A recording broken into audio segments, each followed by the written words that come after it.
Hey y'all, I wanted to share with y'all a quick tip about the incredible edible egg.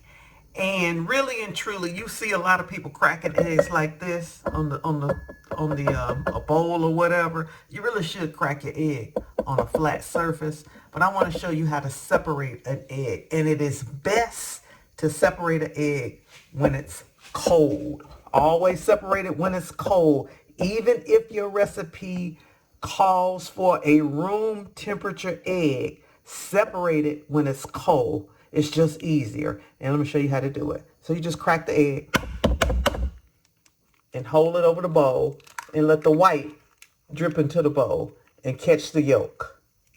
Catch the yolk with your hand and just go from hand to hand to hand. And the big thing is you want to make sure that little white piece of membrane right there goes into, that right there is what I was pulling off the yolk.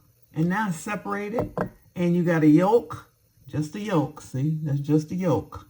Got a yolk and you got the white. And now it's coming to room temperature. Separate when it's cold. Don't crack it on the bowl, because when you crack it on the bowl, chances are pieces of the shell will go in there. You don't want that. Always crack your eggs on a flat surface.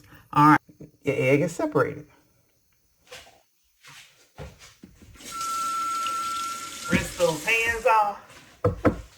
That's how you do it, y'all. I'm Val Taylor. I'll see you on the next video. If your recipe calls for a room temperature egg and they want the white separate from the yolk, now you just let it sit out and come to room temperature, but separate it when it's cold. Y'all go out and make it a great day. Bye now.